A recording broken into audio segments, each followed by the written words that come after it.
যা গরম পড়েছে, এই গরমে যদি এরকম অমৃত খাবার দুপুরবেলা থাকে, আর কিছু লাগে? আর কিচ্ছু লাগে না। অনেকদিন ধরেই ভাবছিলাম যে দুপুরবেলা এরকম ভাবে একটু ভাত খাবো, জল ভাত, কিন্তু আর হয়ে উঠছে না।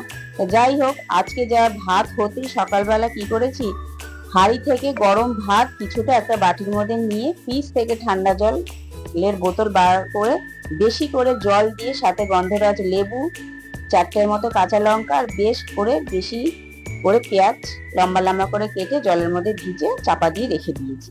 এরপরে ফ্রাই প্যানে সর্ষের তেলটা গরম হয়ে গেল, 2টো শুকনো লঙ্কা আর বেশি করে পেঁয়াজ কুচি অল্প নুন দিয়ে আগে খুব সুন্দর করে ভেজে নেবো। কিসের জন্য? কারণ আলু ভাতে যে মাখতে হবে, আর এই জল ভাতের সাথে আলু ভাতে না হলে চলে।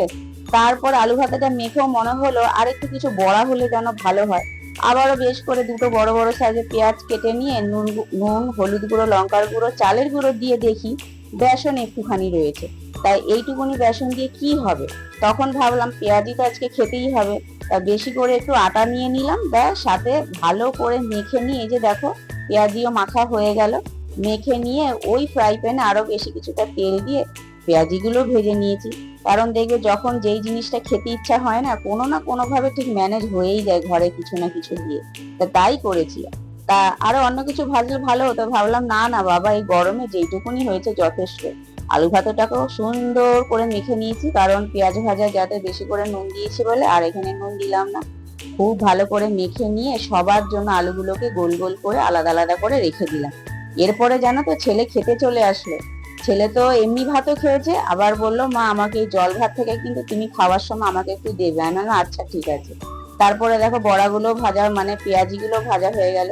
তারপরে আমি স্নান করে সবাইকে খেতে দিয়ে, যে আমিও দেখো ওই বাটি থেকে আলাদা একটা বাটিতে ভাতগুলোকে তুলে নিয়েছি। তুলে নিয়ে তারপরে আমি আবারও কিছুটা জল দিয়েছি, জল দিয়ে নুন দিয়ে ভালো করে লেবুর রস দিয়ে মেখে নিয়ে, ও এত যে মানে অসাধারণ আজকে খেয়েছি। মানে আমার এতদিনের খাওয়াটা যেন সত্যি আজকে মানে সম্পূর্ণ হলো, অসাধারণ। তাই তোমাদেরও বলছি, এই গরমে এরকম জল ভাত খাও, নিজেকেও শরীরকেও ঠান্ডা রাখো, পেটকেও ঠান্ডা রাখো, আর মনও ঠান্ডা রাখো। তাহলে দেরি করবে না, রোজ কিন্তু খাবে, ঠিক আছে? তাহলে চলো, টাটা।